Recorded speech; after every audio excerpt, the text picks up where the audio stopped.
but I can tell by their loving gaze. Yeah, they're out. All right, so Virginia, where are you? Just a basic, the platform that we're speaking from is basically the assumption of non-duality is being ourselves reality. Yes, that's the assumption. So everything starts from there, and all the answers to everything that comes after is from there. Being ourselves reality, the greatest mystery is reality wanting to attain reality. Yeah. So now you could say the greatest mystery is reality wanting to attain reality. And maybe weird to have the preface before it, being ourselves reality, it gets applied not as an esoteric idea, but you see it as a working, a fundamental working idea that basically most of us, as what we're not, are in the act of wanting to attain reality as reality. But one of those realities is called Paul or John or Anu or Chris. And in that sense, as soon as there's the identification as Paul, it makes total sense for Paul to wanting to attain reality.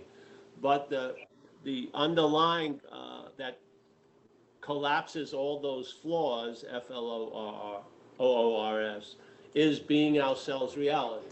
That's the stumper. That's the explanation of all of the conundrums, all the cryptic statements.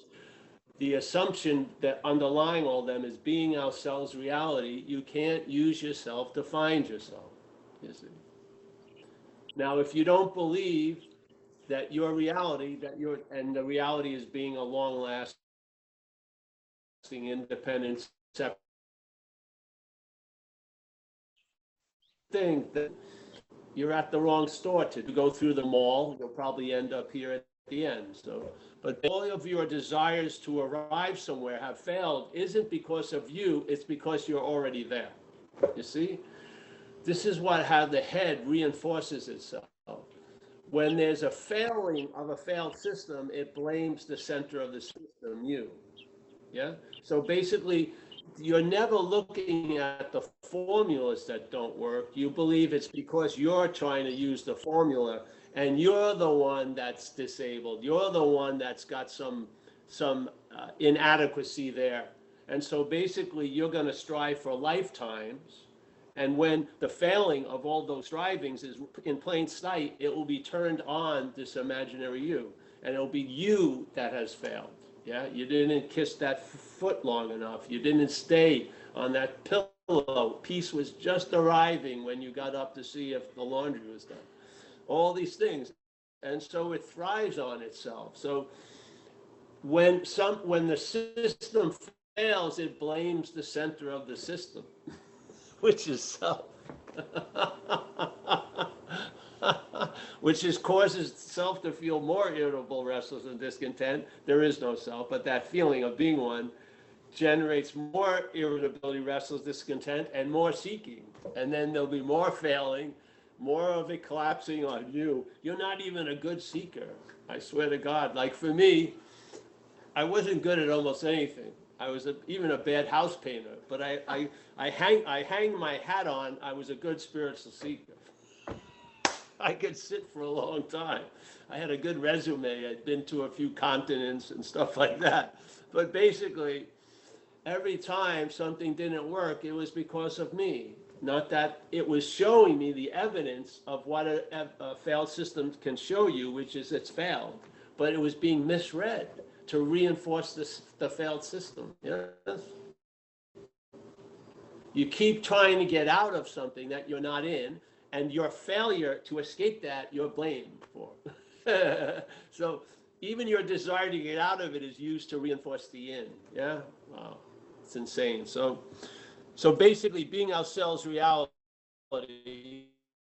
or we are what we're looking for, we turn the attention and interest off of us in a certain way, or off of us as the doer, as the one who's going to get it and maybe lose it, the one who can understand it, the ones who are going to experience it.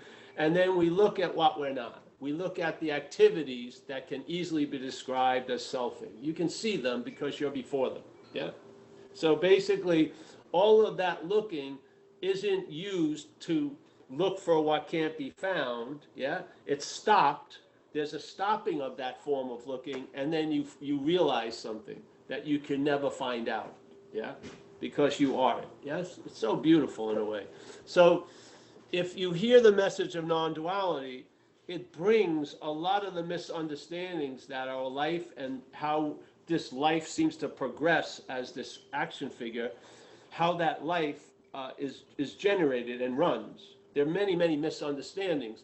And what happens with non-duality, it brings into contrast those misunderstandings where a lot of other practices and shit actually fit into that misunderstanding.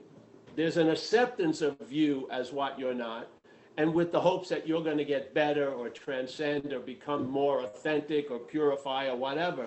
But there's never really a direct questioning of the negation of that. Yes? It's always like you're going to do yourself out of this doer, but you can't do yourself out of the doer. Yeah? You can't have yourself out of the haver. Yeah? So that's the assumption, being ourselves reality. Okay, so let's look at why that doesn't seem to be obvious, yes? Because there's a mental activity that we call selfing that's very, very fast, and whatever you meet, it says it's met it, yeah? So you are totally displaced by its narration of it as a you, yeah? So basically you're awake, and then there's a time lag, and then there's you as not awake, who wants to become awake. But basically the awakeness is the fact. And then there's an assumption that is seen as a fact. Yeah? So non-duality negates those misunderstandings. It doesn't point you in any direction. It points to what is having all the directions. Yeah? Just to see that, because this long-lasting, independent, separate entity isn't a stationary point. It's a direction, yeah, and it's a misdirection, yeah. So it's using what it is to look for what it is, yeah. So if you really want to have an awakening here, it's a rude one, really. It's a rude awakening. It is. You wake up to the fact that left with your own devices, you can never get it. Why? Because being ourselves reality. You can't experience it. Why? Because you don't experience reality. There's tons of experiences in reality, but there's no experience of reality, because we are reality. There's a beingness of it, but there's not an experiencing of it, yeah? You'd have to be something else to experience reality, and you're not. As Ramana said, being ourselves reality, there goes the hope of experiencing it. Now, some people are severely bummed out about that, but if you could go further, it's hallelujah. Because you are it. Because an experience usually comes and goes quite often. And a lot of times you're living in the gone aspect of the experience, trying to get it to come back again. When in fact, what you are is always available at all times, with no requirement necessary to meet it. Because you are it, yeah? It always falls back to that statement, being ourselves reality. If you don't agree with that, you're probably not going to agree with the direction of non-duality, which is a negating direction. It's not an affirming direction, because it knows the obscuring factor, which is that claiming of being the one who hears the loving description of what we are, because it's indescribable, first of all. So basically, you now start having concepts about what you are as what you're not. Yeah. There's no way to win in this situation. Yeah. There's no way to get out of what you're not in, and there's no way to get into what you're not out of. There's just no way. Yeah. You come to that conclusion, and then there's an exhale, and then every rotation of breathing is different from there, because there's a chilled outness you couldn't get from 50 Thai massages. Yeah. There's just a dropping of this fucking urge or drive, because we're really whipped in time. Yeah. Time is constantly moving us as if we're on one of those moving sidewalks on at the airport, yeah? It just keeps moving us to some fucking departure or arrival, yeah? Yeah. It's slavery in a way, yes? Yeah. And this, in the case, the slavery, in this case, the slave, and there's no slave, but the slavery is based on without us knowing it, yeah? We're not even aware or conscious that there's a slavery going on, yeah? And then our idea of freedom is like, you know, being able to drink outside in public or fucking smoke in a fucking train station. Don't fuck with my liberty, you know what I mean? It's a little small scale in a way. So the real liberation is from the need to be liberated, yeah? There's a loss of interest in liberation. That's the liberating quality. That's it. There's a loss of interest in being. Why would you be interested in being awake if you're awake? You'd be interested in a lot of other things. You know what I mean? You'd be awake and then you're interested in other stuff. Yeah? Yeah? And then, but being awake, the interest doesn't fool you. It enriches you. Yes? Because the interest and attention bonded to this idea of being a someone is enslaving us to that idea, yeah? The same interest and attention, when there's a loss in that preoccupation, enriches you today, yeah? Like you can switch from a garage sale, yeah? And then walk into satsang. There's no need to prepare. I was more unprepared for the garage sale than I'm ever unprepared for satsang, because I'm always unprepared for satsang. That's the only way it works. Complete unpreparedness. Now, when I applied that to the garage sale, it doesn't work that well. Because I sold a hat that I was actually wearing. The first sale was, oh yeah, I had put it down, some guy picked it up. What? I got a fucking, you know, all right, there you go. I lost about 50% of the price. So yes. So you know, Virginia, if you don't know me, thank God, really. It's a good head start. And remember, the emphasis is on the message, not the messenger. The message is basically you're it, so to speak, yes? It's more like a tag.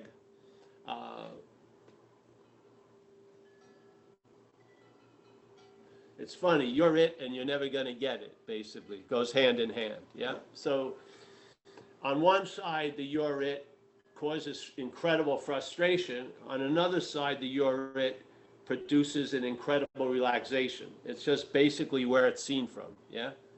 If you're so hell-bent at arriving at that it, you're going to be bummed out that you're it, because you'll think it's it as Paul, yeah? What a bummer, yeah? But if you're it, through the recognition of all that you're not, it's hallelujah, yeah? And this is the whole point. Everyone speaks to me about, well, like attachment or detachment. It doesn't really matter. It's what's before everything that gives meaning to what comes after, yes? So I can't say there's any rote thing. Should I give up shit or not? I don't know. You have to find out yourself. Maybe it will be valuable for you. Maybe it won't. Because there's no inherent value in that thing. The value comes from us. And not as Paul, but from us, yeah? And I found, after this idea sort of entrenched itself, the attitude and outlook of this experience called Paul has become very inclusive, with a huge amount of acceptance and in a win-win system, yeah? In other words, for me to be okay, you don't have to be unokay, yes? And even in the relationship, not seeing it as me and other, but seeing it as us works incredibly. Now, if it's me trying to see it as us, that's just reinforcing the me, yeah? But I came to the us not through me. I came through the us from what I am. I recognize I'm not that me, and she's not that other, yes? And therefore, us could actually get it's the dominant theme of our relationship, is us, because If it was her and I'd be probably pissed off at her, and she would definitely be pissed off at me. But as us, it's a larger thing going on, yeah? And it has a life of its own, and we're two parts of it. We've watched since we've met. So much shit has grown around us. So many people we've met, so many things have happened. That's of us, not of me or her. It's of us, yeah? So there's a power unbeknownst to all of us, and like an unsuspected inner resource, and it can't be found by what you're not. It only is obvious by recognizing what you're not. You recognize what you're not, and you find out about all this, yeah, because it's latently, potentially, pregnantly available. Just like it happened with me. It's just like a signpost, but I was busy in recovery, and I had a privilege of sharing how to go through an inventory process called the fourth step in 12 steps programs, a very important step. And there was a statement in the beginning when they were getting into the nuts and bolts of it out of this book called The Big Book on page 64. And it said, being convinced, which means to believe with certainty. That cannot happen in one's head. The head is dualistic, so it's convinced and unconvinced. There's no being convinced while you're being something else, yeah? The being convinced is from somewhere else, some other aspect of what we are, yeah? Being convinced, self, and not the self, the big S self of Ramana Maharshi, but the small self of the feeling of being the doer when any doing goes on, the feeling of being the seer when seeing is occurring, the feeling of being the hearer when hearing is occurring, yes? That feeling of proprietoriness, that feeling of being the owner of shit we have nothing to do with, that feeling that's represented by a body, that feeling, yes? Being convinced self, manifested in various ways, is what has defeated us. It's a beautiful statement in recovery because it separates this idea of self from us, yeah? It's super clear. Self manifested in various ways. It wasn't Paul manifesting in various ways is what has defeated Paul. It was self manifesting in various ways was what has defeated us. The us has been sharing this idea of self. Yes? The us, like a fleet of Fords, yeah, was taking itself to be a special, unique model. Yeah? Even though it drives like a Ford, it smells like a Ford, it turns like a Ford, the last thing it's ever going to notice is it's a Ford. It's got a special emblem, yes, the I, me, my, and it's, yeah, so it blinds us to some basic, obvious facts, yeah? All right, so there's being convinced as self, manifested in various ways, is what has defeated us. We're going to look at its common manifestations. Now, this one day, I saw that word self, and I saw it as a distinctly foreign activity, yeah? Which allowed me to really feel how I'd been feeling it, which was a very intimate sense of identification as it. I had been taking myself to be that idea since I was quite young. Yeah. Suddenly, this whole apparatus, this whole activity soared as foreign. As soon as it soared as foreign, a possibility dropped in, which hadn't been available or it had been misunderstood, which was I can be free from it. And then suddenly, in a flash, mind showed me like a 30-year process of all my activities, and I could see that I had been trying to be free as self for a long time, and I had been trying to be free from self for a long time, yeah? But from self as self, yeah? So all of my hopes for freedom were defined by this mistaken idea that I'm this long-lasting, independent, separate entity. They were not based on I being my self-reality. They were completely based on the other idea. So therefore, my idea of freedom was as that self, or by that self, or for that self, yeah? But the real freedom was from it.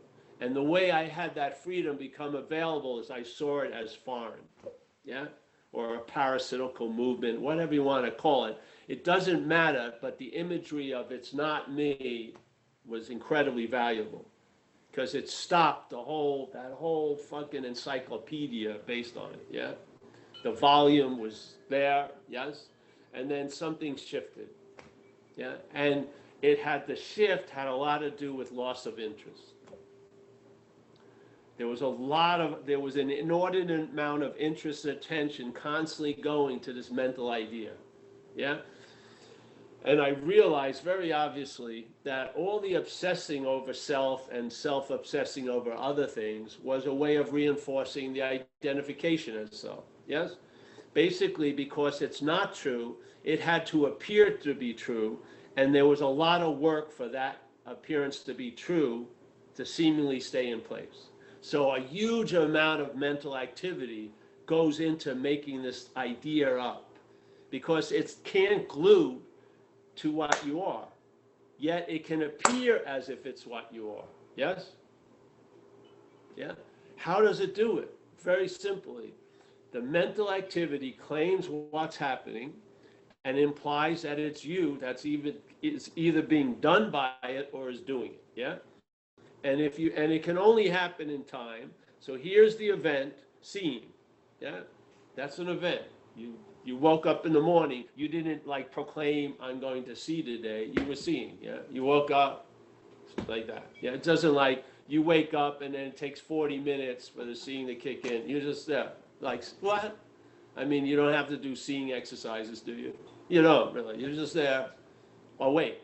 You're awake. And then the whole story comes in, and then you wear it like a fucking jacket, you know. I hope I sold it fucking at the garage sale. I hope so.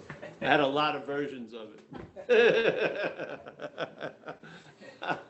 So, obviously, anyone right now can see what comes after. Maybe can't see what comes after, but can see what's before, which is the seeing. Yeah? The seeing is what is the living. Yes? It's the activity. And then there's another activity that arises we're not aware of, which is the mental one that claims the seeing. We are aware of it now, if you're at the satsang, hopefully. That's the point, one of the points. Yeah? So now, yeah? There's a seeing, and then suddenly there's a sense of being the seer.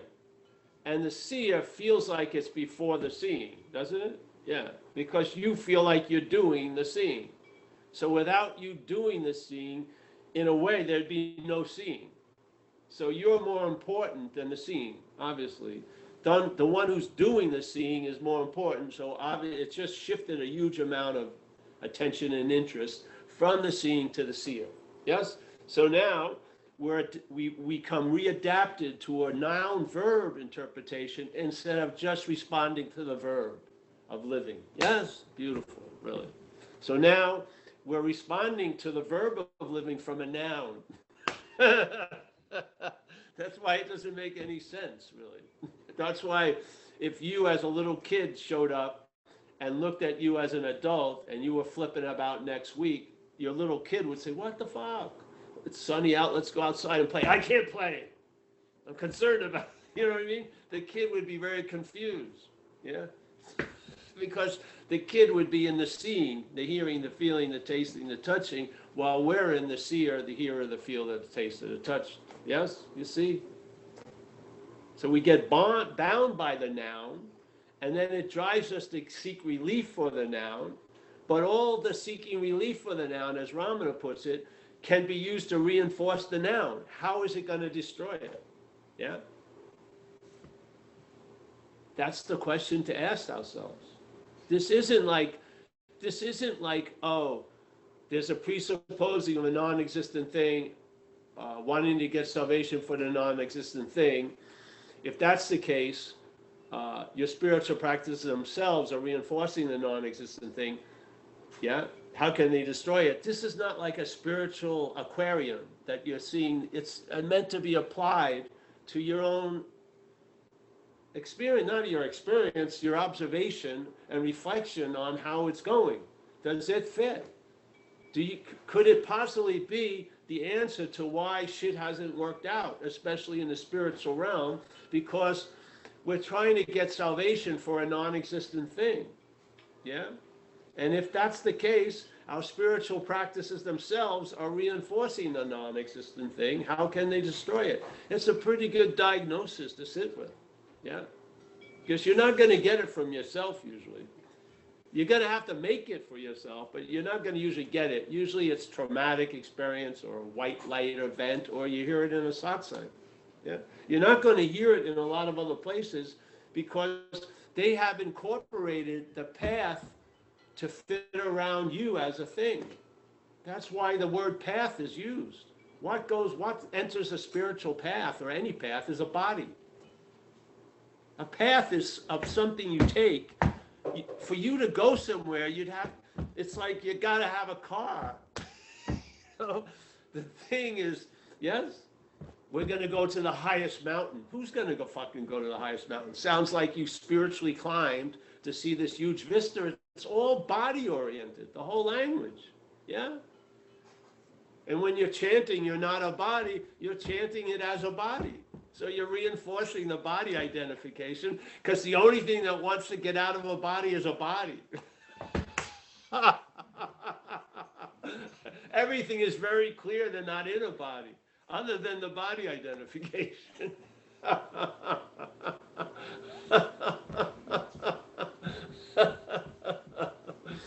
I want to get out. Well, you've been successful. You've never been in. And then they go, they go, I stopped getting in of what I can never be out of. You're successful. You can never be out of it. You've won. In one sentence of describing their heavy-duty experience, you were successful twice. Yeah, you can't get in what you can't get in what you're not out of, and you can't get out of what you're not in. You've succeeded. Is it that simple? Yes, it's that simple. It is. Is it going to bring you everything you want? Probably not. Yeah. But you'll lose interest in that thing that wants everything it wants. Yeah. And therefore, maybe you'll have the ability to appreciate what's going on and have a level of enoughness in your life. Who knows? Yeah. I don't know. That's the fun of it. You find out because you're not in the business of outcomes anymore. You just suit up and show up, like we say in recovery, and see what happens. Yeah. Yeah. So the whole point of the talks is to redirect. I don't want to hear a description of the indescribable. I don't. It doesn't go anywhere for me. I don't want to try to have an understanding of the incomprehensible. It doesn't go anywhere. I rather have a comprehension. I like to have an understanding of what I'm not. That I can see. I can experience what I'm not quite a lot. It's happening all day. That's usually what the narration is based on. Is the experience, the dreaming experience of an action figure. Yeah? Yeah. So I can study what I'm not. I can't study myself because I'm the studying. So how is that going to be studied? You'd have to be something else to study that which is studying everything. Yeah? I can't study it. It's out of my fucking curriculum. Yeah? Hallelujah. Yeah? And I'm not going to be a chariot of the gods. No, I'm like a Toyota. Yeah, yeah. So, yeah, it's worked with me.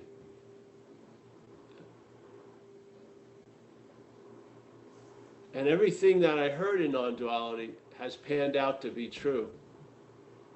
That if I set out on a course to lose interest, that's going to be interest in self. Yeah. There's no way you can get out of the Chinese thumb torture. Every movement just is part of the tightening. Yeah. So what's one to do? Nothing. Yeah. Yeah. Concerning this topic. Yeah. So that's what's happening now. It's nice to see everybody. Yeah. I'm going to post the shit we didn't sell on garage sale and you can start bidding for it. Yeah. Take all the bids till 3 o'clock today. Want me to bring the first item? Bring the first item. Bring the first item. Let me see. Yeah. Got a boogie board out there. Not the Buddha book. No. Let's see. How to Improve Yourself. Bring that book. Yes. All right. Let's open it up. Can everyone hear me? I hope they can. They're all just talking. Yeah, good. Hey, we'll open it up and start our conversation. Anybody want to raise their hand?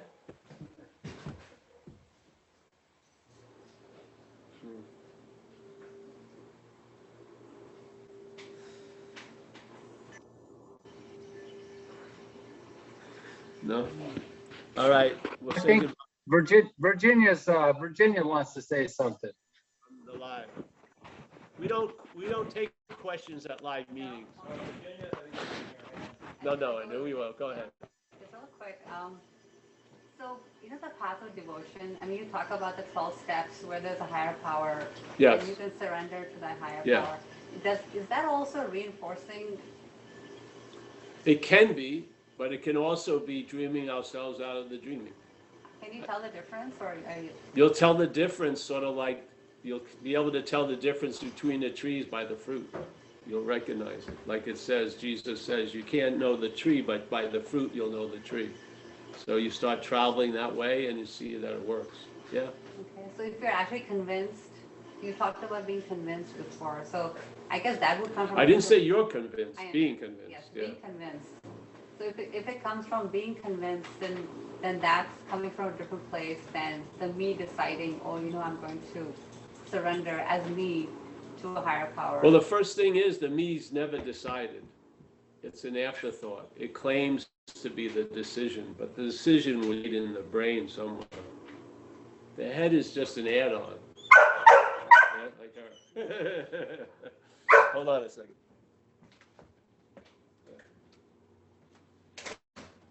The Muji people are very loud. Yeah. They're very loud. Yeah. All right. Yeah. So the action figure really likes it. It makes sense to the action figure surrender. Yeah. I have an intimate. I like how the Sufis talk about it. You can get the depth of Hafiz or Rumi, and yet they're running around the beloved, and they're doing that, and it's a beautiful artistic way of an expression here. Yeah, but that's rooted in no-thing. Okay. Yeah, that's not rooted into God and that. There was no-thing. But then the two-ness of God and the devotion to it is beautiful, with the base of no-thing. When it's that, only that, trying to get to the no-thing, then yes. Yes? Yeah. So, I got the action figure, it's like a big piece of steak, the idea of surrender, because it's surrendered in this life many times to the cops and to other things. I had surrendered, I got run over a couple times one night, and I spent a lot of time in beds, hospital beds, over about a year or so of my life, hospital beds, without any ability to change any factor of what was going on, basically. Yes? So there were surrenders a lot of times. And then the surrender that was initiated through recovery, I realized what's going to really give meaning to the surrender is what you surrender to. So I had surrendered the care of my life over to this power, yeah, that I feel. And I could recognize that something was doing for me and for others what we could not do for ourselves.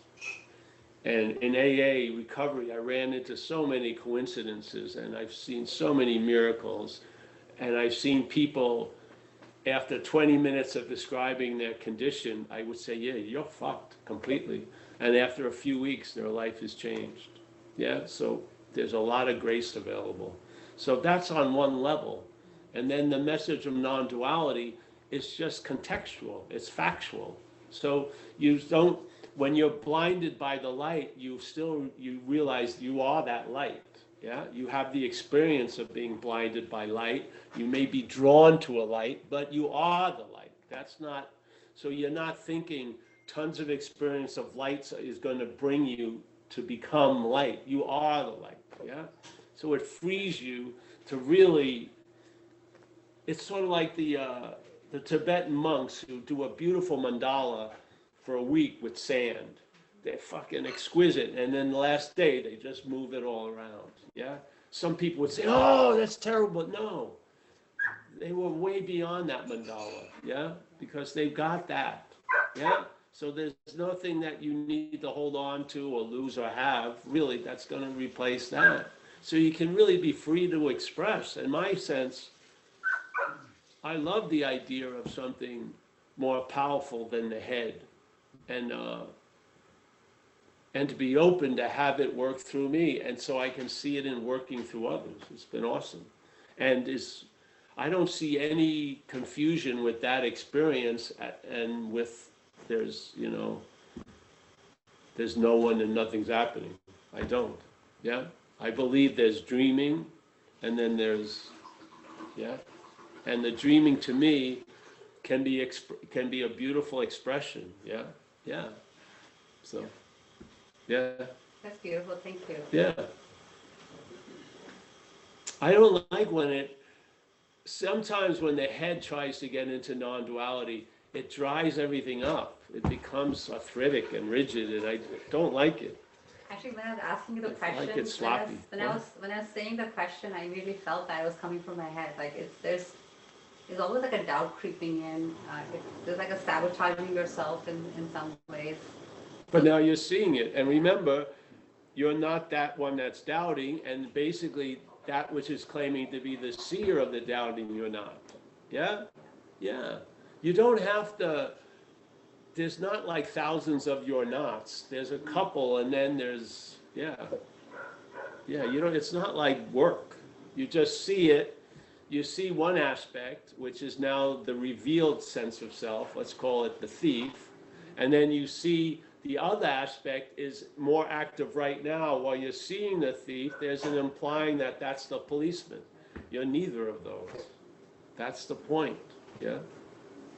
This is what happens with people. They're out there crazy, and in a way, it's successful because they don't have a huge policeman on their ass. So then they get sober, and now they're driven crazy by the policeman. And now it's demanding perfection, and they're dying for a fucking drink because they want to forget the policeman. Let me be the fucking thief, yeah? But the freedom lies not as the policeman or the thief, but seeing you're neither, yeah? Yeah. And a lot of people only get to see the thief as the selfie. They're not, the opportunity hasn't been available for that other possibility. Yeah, because it's in seeing both that you get the neither. If you only see one, the idea, the perfected neither is still of that. Yeah, it's not, the policeman isn't what you are. Yeah, so you see both, and then that's neither. If you only see one, yeah, it's the other aspect of selfing is defeating you, just like the objectified option. You know what I mean? Yeah. So you see the two sides of the coin, and then you're not in that currency. If you only see the one side, you're getting whacked from the other side. Yeah.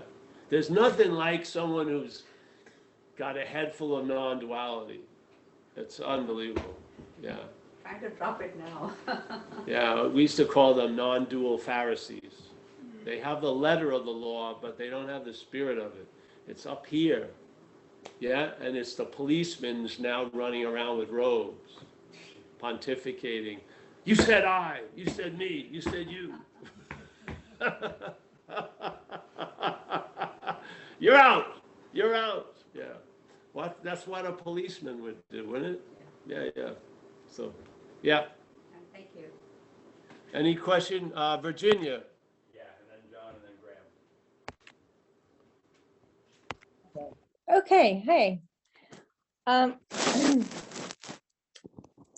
It's just so nice to see you. Can you hear me? Hold on 1 second. This is large. Dishwasher? Can we turn that off? No? All right. Does it bother you? Yeah. It's been going on for a while. I know. All right, Virginia. Cool. Sorry. Just so nice to see you. I saw you in England, in Norfolk, several years ago. So, Yeah. and I've been following you for a long, long time. I tune in every now and then to see if you've got something different to say, but of course you don't. Sorry, that's a joke. Nothing in non-duality. Okay.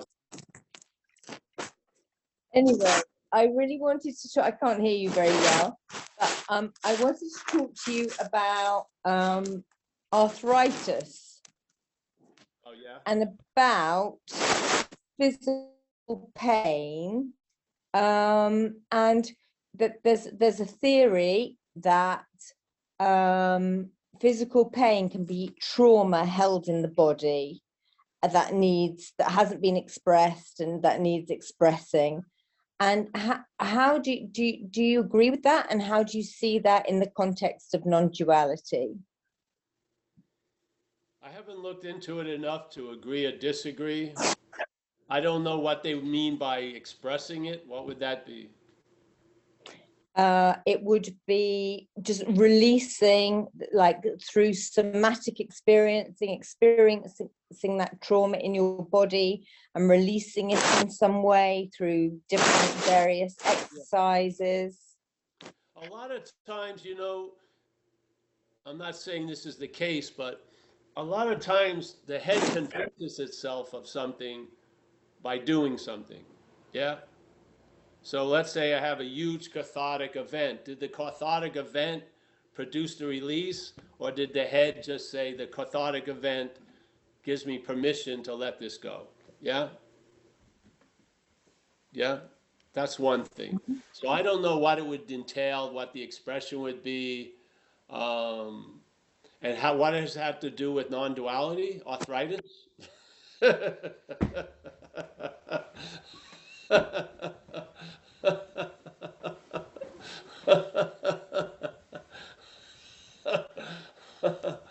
In a way, not much, but on the experiential level, it can be a drag for the action figure, yes?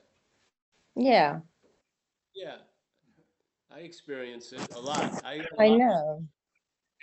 I had 12 bones broken in my body. Yeah, so, but again, I would go more towards the suffering than the pain. Yeah, the pain is one thing, Mhm. and then there's an add-on of suffering. And I Yeah, would say duality would show much more influence in suffering than the pain. In the pain, non-duality would be more of an acceptance. Yeah, doesn't mean you don't do anything, but there would be an acceptance, and then you'd move from there, not as a denial or wanting it to be different. You would, yes, but yeah, so it have the non-duality I find has a huge influence in the suffering. The pain seems to be part of the admission of this little ride we're on, eh? So it's funny. Sometimes I try to do things to get out of it. Other times I don't, and I just let it take its course, and it seems to get better. So, but I can't. I don't think there's any rote answer. I don't think trauma is the cause of everything. There's always mind is before all trauma. Yes?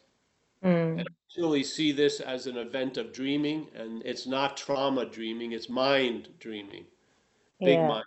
So I think mind comes before anything and everything, and is the biggest influence of everything and anything. So I don't know how you can have a rote uh, way with that aspect, because you know we had like in recovery, you run into this event a lot where someone has an idea of what the worst thing that ever happened to them was, yes, getting pulled over by the cops, and they for years they bitch about it, they share it with other people, then they get into recovery and they realize that if they didn't get pulled over by the cops, they wouldn't have recovered from alcoholism. So now it's the best thing that ever happened to them. Yeah, this is the role of mind.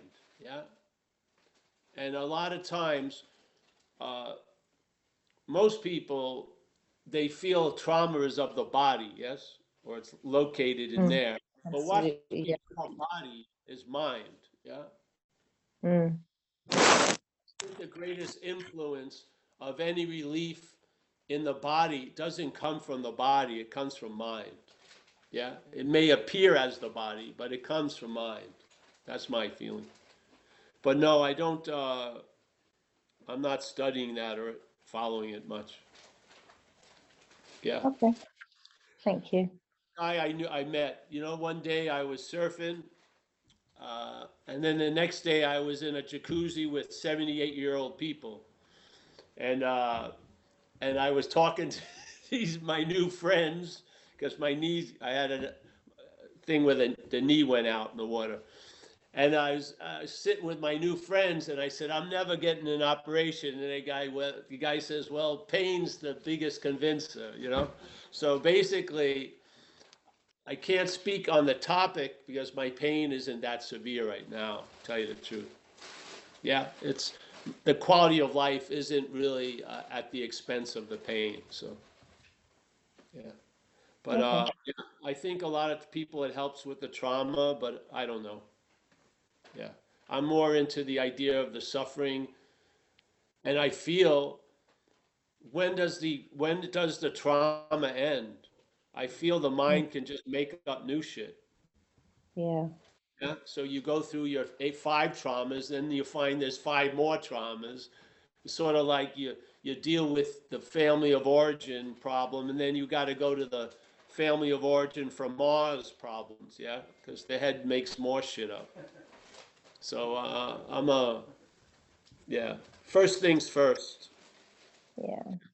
Yeah. I think there's a massive, massive industry built around uh, making the self feel better Yeah. by a myriad ways, from trauma to hypnotherapy to counseling to psychotherapy and all of the, and then there seem to be more and more and more of these things that all are about making the self feel better, but it all is, as you say, reinforces that identity with the self. But it doesn't necessarily, see, there's no conflict with doing things to sort of, it's not making the self better, making the action figure better. Yeah? Yeah, yeah. No conflict with that. There needs to be a warning that goes with it that the mental state will be using whatever's happening to imply it's you. Yeah? So Mm, whatever you're doing, if you're not doing or you're doing, it's claiming to be the doer of the not doing and the doer of the doing, and in that it's reinforcing. So it's not the thing itself, it's how it's being used. Yeah? So no, the action figure is looking to find some balance and to feel somewhat okay. Yeah? But everything that's happening, the mental state is claiming and is using or trying to use to imply there's a one, to reinforce the idea of being the mm, one. You don't want to throw out the baby with the bathwater. So you got to take care of shit that's happening and have that realization or understanding that the mental activity is including it in its narration as the one. Yeah. It doesn't necessarily stick. It has no glue.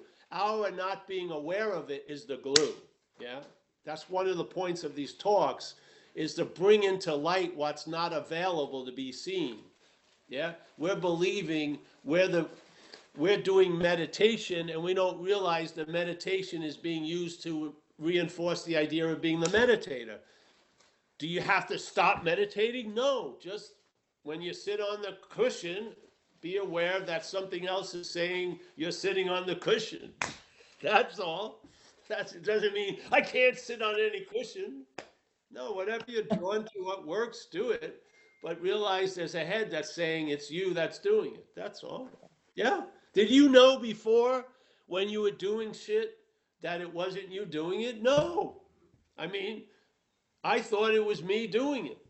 Yeah. And so the narration was just telling the truth. But see, me thinking I was doing it came from the narration. Yeah, it was lent to the event that was before it by the after. Because I was on a time delay. I waited for my head to tell me what was going on. And it was it, it's incredibly opportunistic, and it jumped right in. Oh, I'll tell you, you had a terrible day today, Paul. What? Who the fuck was causing it? Oh, it was that guy Jim. Oh, what? Yeah, I was out to lunch. And when I went to satsang, I saw the same thing. People go and hear that they're a lion, and they walk out thinking they're a sheep.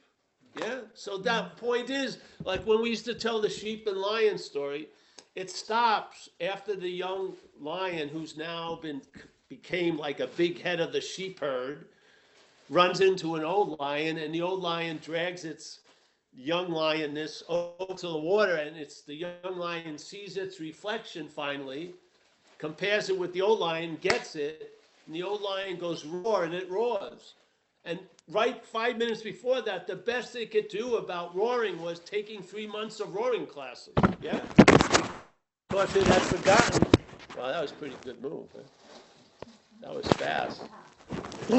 I know. I know. Hold on, folks. So what happened is I realized it's not enough to give someone that sense of being a lion, because as soon as the old lion left, the young lion, in about 2 seconds, the head said, wow, I had a lion experience framed as a sheep. So this is the warning that needs to go with you after you see your true face or your original face, because what's going to claim the seeing of your original face is the false face. And no seeing of the original face is probably going to stop that. It's going to do it. As long as you're physically alive, the mechanicalness of it is going to kick in. It's not choosing what to claim. Whatever it's brought into contact with, it will claim. It's not choosing. There's no forbidden zones. Oh, that's spiritual. Can't touch that. No, it's just mechanical. Yeah.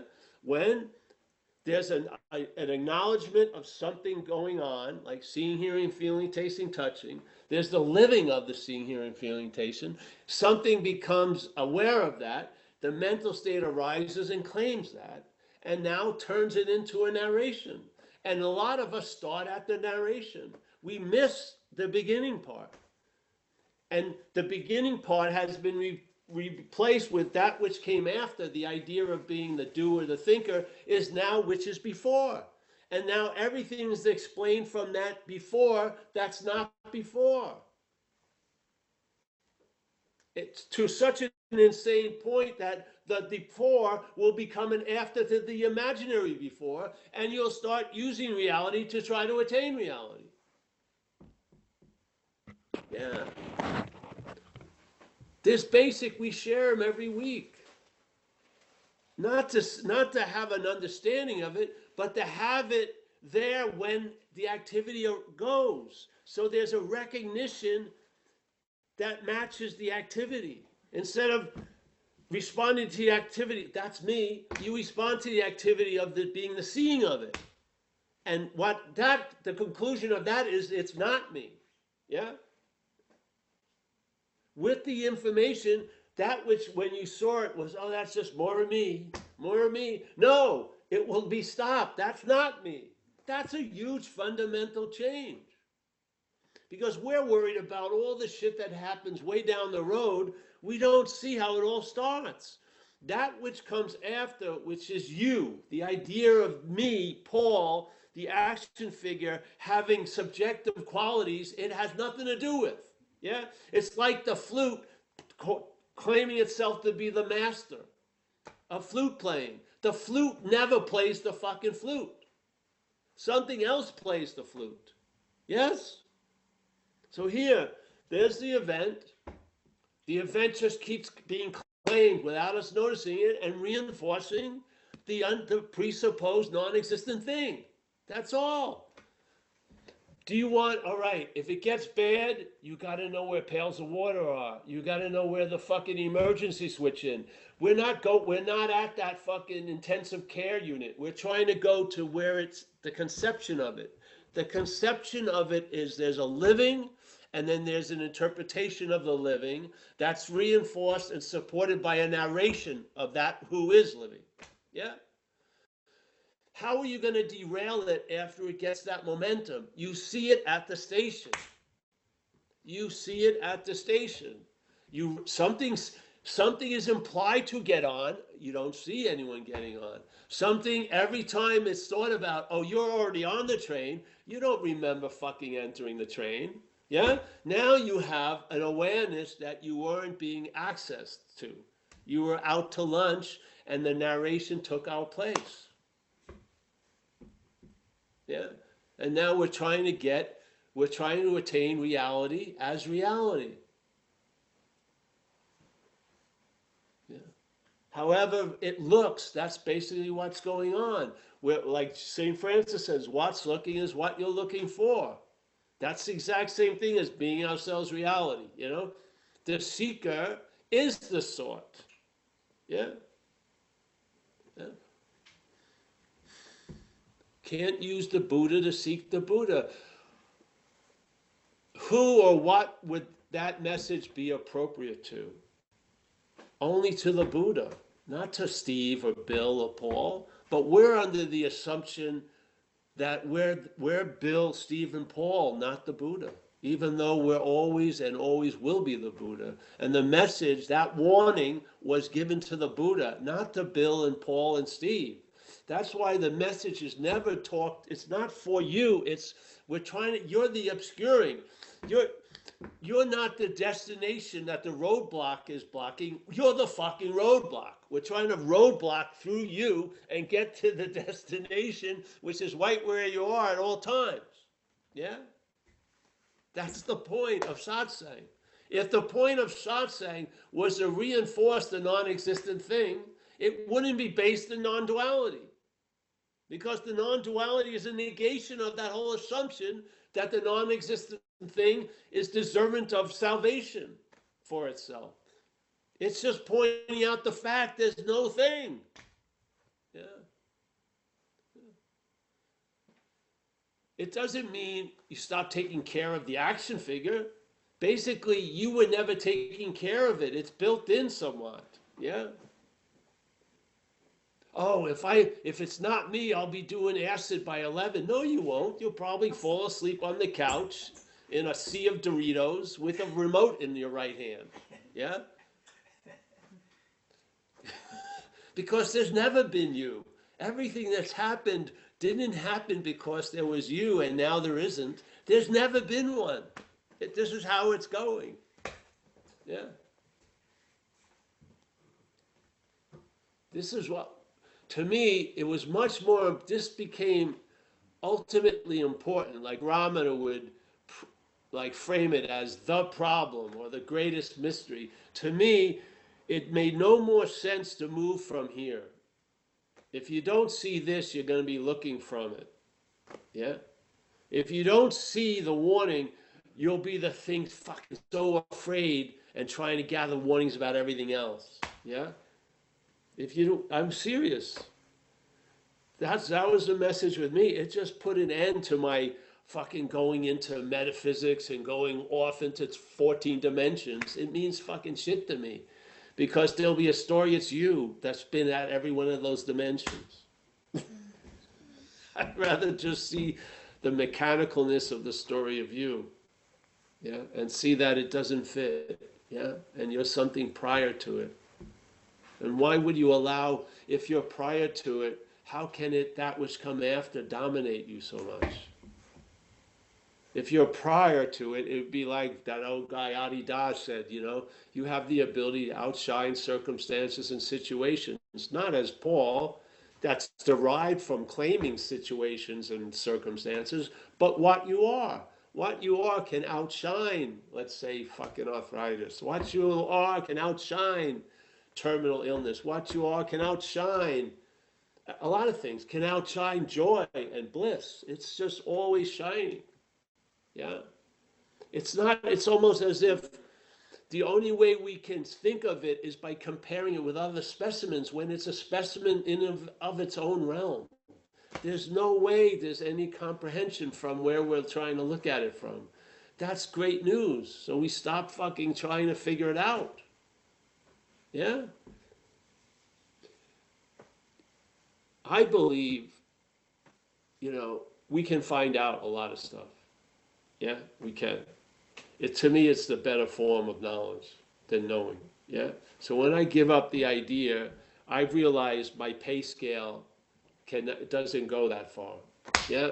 So I give up trying to get this, trying to understand it, trying to figure it out. And what happens? A huge shift of interest occurs, and that which I wanted to have an experience of is the bouquet of me, which is presence. Yeah. I'm not going in and out of presence. There's presence. That's all there is. Yeah. The head wants to believe it's going in and out of a lot of shit, but it doesn't go anywhere ultimately. The context, the content never leaves the context, ever. Yes? So, anyone else? Went off for a while. Shit. Go ahead, John. Hey, Paul. It's kind of cool. I was actually going to ask or talk about or bring up very similar what you just talked about. You just said today something about we're not in the outcomes business, and I like that too. That was just today you said that. But a recovery. It's a very good. Yes. And I'm,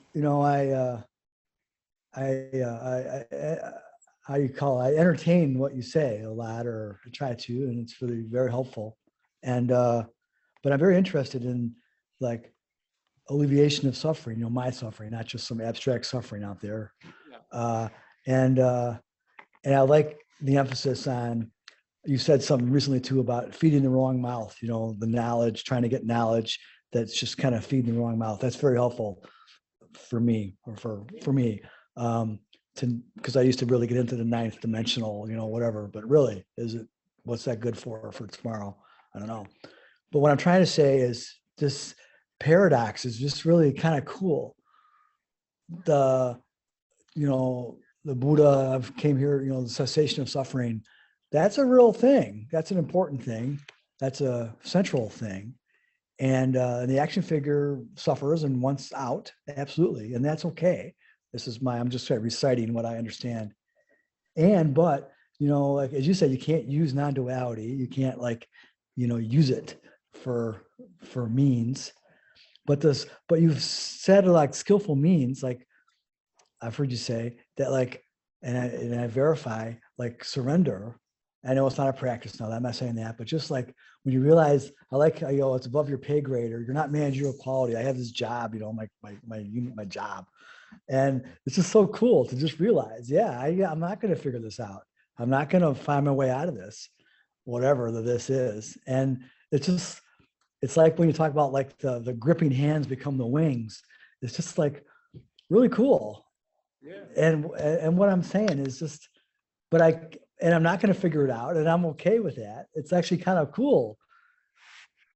The multiple levels of not going to figure out. What am I saying? Just anyway, you just gave a whole talk just now to the person before me, and I was going to ask about that, or say I really enjoy hearing you not wrestle with, but just kind of hold in your hands the necessity of the pails of water. Sometimes you need pails of water, absolutely. We're not against pails of water here, and also just the limitedness. Like there's pails of water, and then there is something more than pails of water. And anyway, I guess I'm reporting. I don't know what I'm just saying thank you. And I'm saying that you're really right. Like entertaining this stuff, like when I'm driving or just, thinking about it, where is the boundary between my pain, my emotional pain in my case? I don't have arthritis, but I have like emotional pains, and spirituality.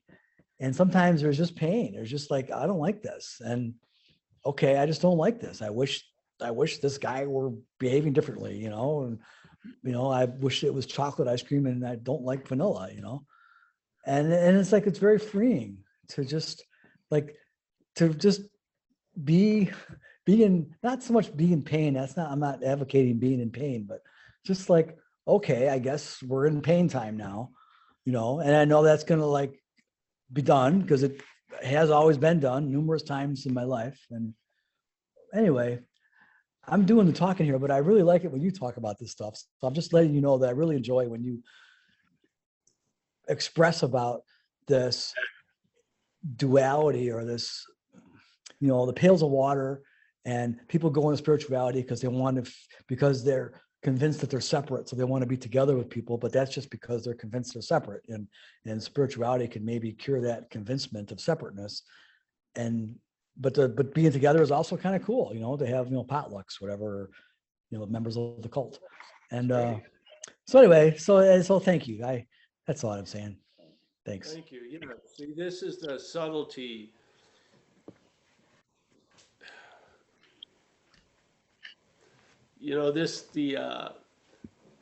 Like life's art is sloppy. A lot of the paint goes off the pre-described canvas. Yes. So you're going to always have to, well, you're not, but you'll be opened up to get larger. There's so much more is going to be shown. And a lot of things we may or may not like, but a lot of times we're brought to an understanding through pain that we never would have been brought to by reading 20 pages or something like that. Yes? Or the sense of empathy, where your own suffering isn't so isolated and claimed as yours, and you recognize the suffering of others. That brings a certain rich quality in you. So I don't see, I feel living like life in a way is like being on an operating table.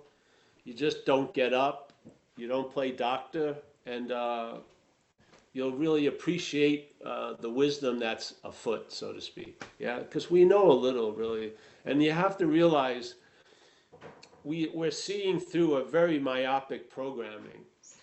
No matter how much work and stuff you do, its apertures are synced to a certain point. They're not going to open up any wider.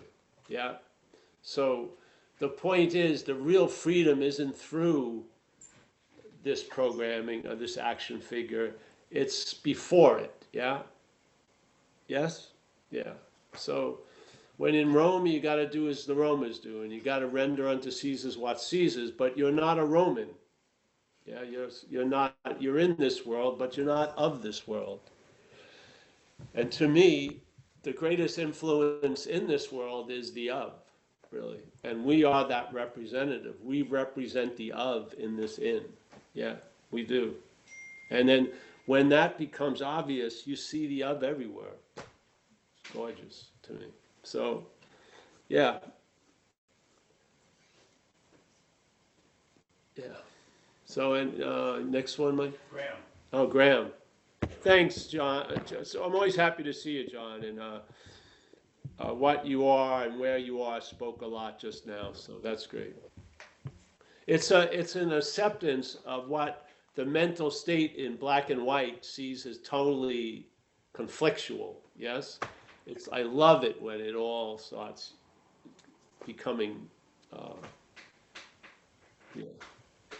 The idea of separating and compartmentalizing is of the mental activity. Yes, once those borders and boundaries start loosening up, that's a fruit that verifies the tree you're sitting under, as we said before.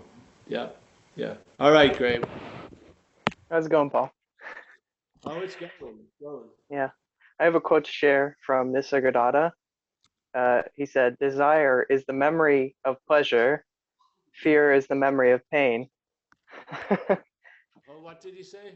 I think desire is the memory of pleasure and fear is the memory of pain.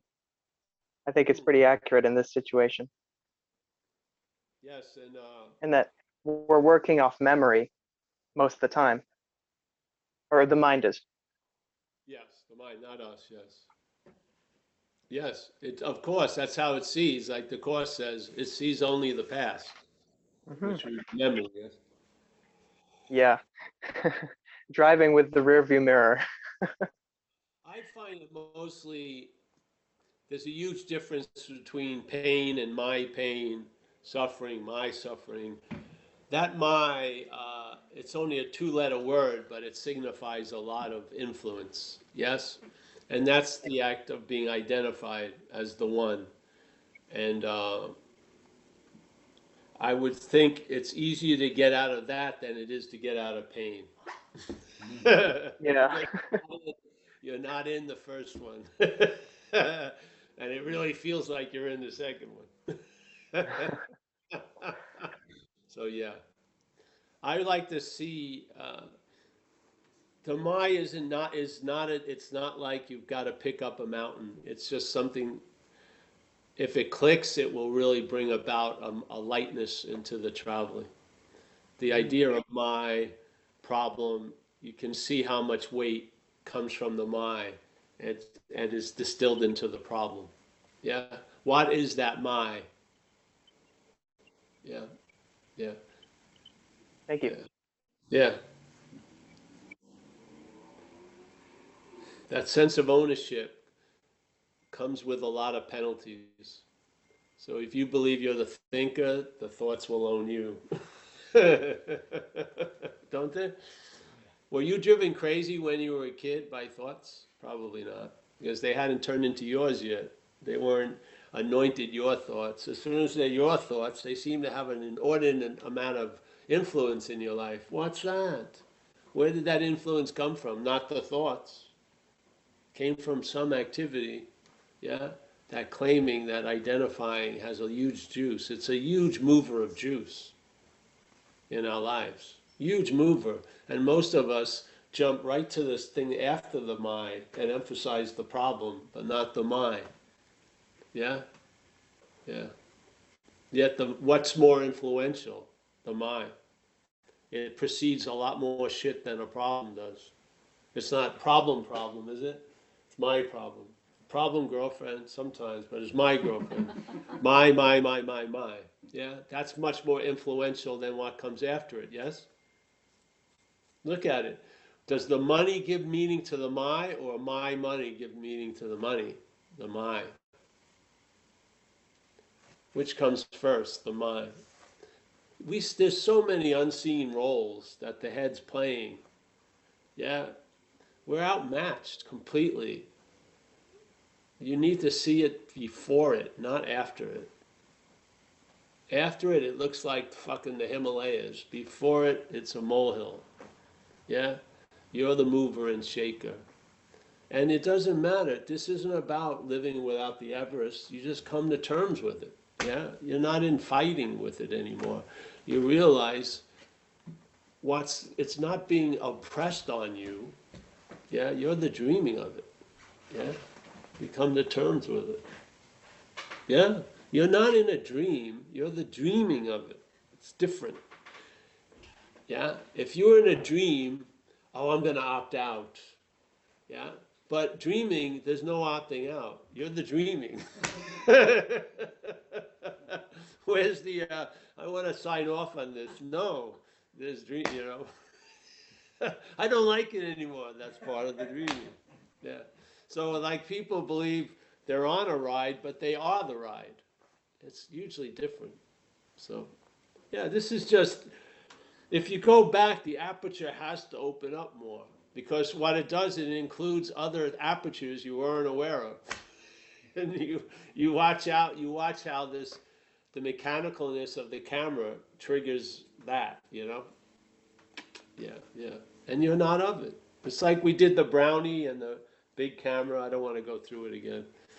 But we're looking through something, seemingly, we're looking through a program called self-centeredness, and we've taken ourselves to be the program. That's all. It's an act of being identified. Now, does the act of being identified stop? No.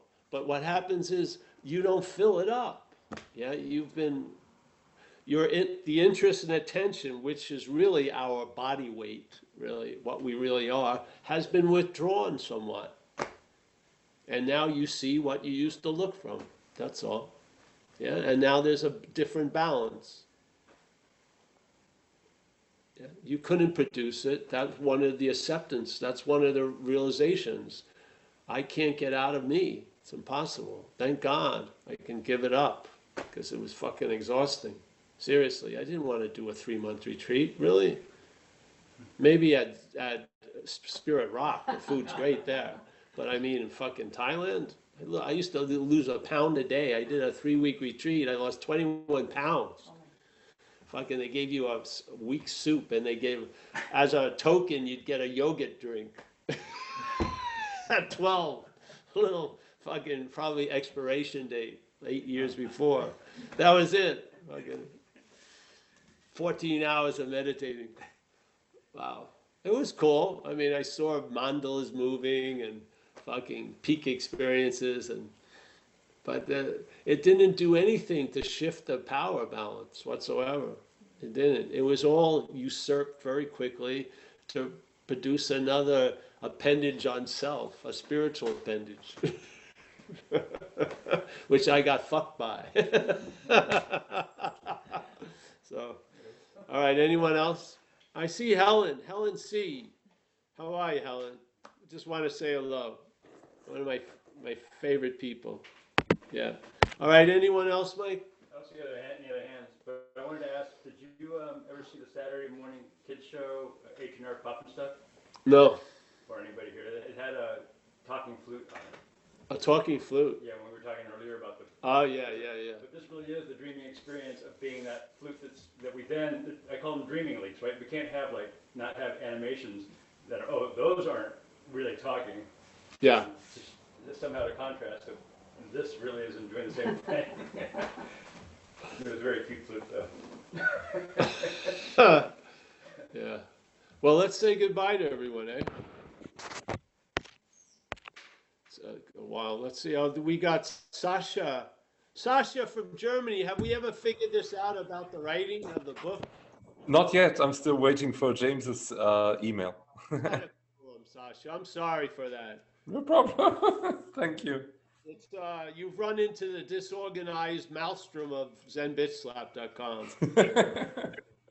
All right. Thank Right. you. Nice to meet you finally. Yes. Nice to meet you. Thanks. Kenneth, as always, thank you, Kenneth. Thanks for your share last week also. Yes. Tariq is still living in Dover, New Jersey. Nice to see you, Tariq. We got Sonia. There you go, honey. Roman, a friend of ours from Germany. Always a pleasure. We got Vlad. Vlad, are you're still in Siberia? I'm in Portugal. Oh, you're in Portugal now. Yeah. Oh, that's good. Yeah, I came here a few days ago. I heard Siberia is burning. A lot of fires. Yeah. It's very hot there. Yeah. Super hot. Yeah. Same like Portugal. Yeah. Well, that's good. I'm happy you're there. We're gonna be in August. In August. Yeah, we're gonna be August, September, and we may come to Spain for a weekend to do a talk. Okay. Yeah, we'll be here. We'll be there August 26th to September 16th. And one of the weekends we may be there to do a talk. I don't know. But we'll talk about it. Okay. All right, Vlad. Thank you. Nice to see you, Jim. Save that coffee to the next time you see it. Don't bring in all that coffee. All right. Helen, as always, we got Mark and Lorraine. Mark has been doing quite well. Nice to see you, Mark. I think he's taking a nap now. That's great.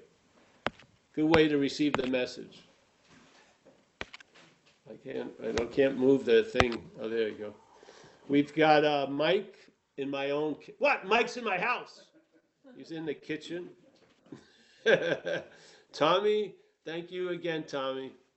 I think you're in Ireland, Tommy, right? We got Gio from Brazil. Nice to see you, Hello, Gio. Paul. Hi. Nice to see everyone. We got John K. Thank you, John. Yes, yes. What is it? Right. Yeah, yeah. We got Matt. Matt J. Nice to see you, Matt, again. Thank you. Linda, a pleasure as always. Very nice to see you, Terry, all the time. Very nice. Thank you for coming from Maine. Let me see. There's Mary G. Always a pleasure. We got Nico. I haven't seen Nico in a while. Still not seeing him. It's a blank screen. We got Dade. Dade is falling asleep on his shoulder. Wow, he's going to have a bad neck when he wakes up. Somebody wake Dade up. He's like this. Wow. Johannes from Germany. Nice to see you, Johannes. We got Kana from Dublin. Always a pleasure. Thanks, man. Thank you. Pleasure. Kerry and Judith. The 1-2 Kona punch. Yes. No mental state can withstand the 1-2 Kerry and Judith punch. No. No, that's right. There you go. Looking forward to seeing you sometime soon. Oh, very soon. Oh, good. Oh, that sounds good. All right. Mickey, always a pleasure. Thanks for sticking with us, Mickey. Yes. Rich, always a pleasure. Another guy I'm very happy to see. And there's John. John has made a return. He's come back in for a while. Nice to see you, John. Yeah. Chris, very nice as always. Imad, Imad dropped in also. Nice to see you, Imad. Yeah. Oh, Norman. He's got a new hairdo, chilling. Yeah. Wishing he was in Austria. We got Tanya. Tanya, fantastic, Tanya. I want to really appreciate everyone showing up. It's yeah, it means a lot to me. Walter, Sonia, Graham, Jacob from Seattle, Nick, Alan, Roger's phone, Shane, Graham again. Oh, Debbie, always a pleasure. Sonia, there she is again. Walter from the Netherlands. Hey, thanks everybody. And you woke up, Mark. I woke him up, man. Hopefully it's next. Thanks, Paul. Oh, had a short nap, Paul. long day. Agree. It's going to be. I thought it'd be painful later. We were talking about arthritis. Wow. All right. See everybody. Thanks, Paul. Thanks, Mike. Thank you, Paul. See you guys. Take care.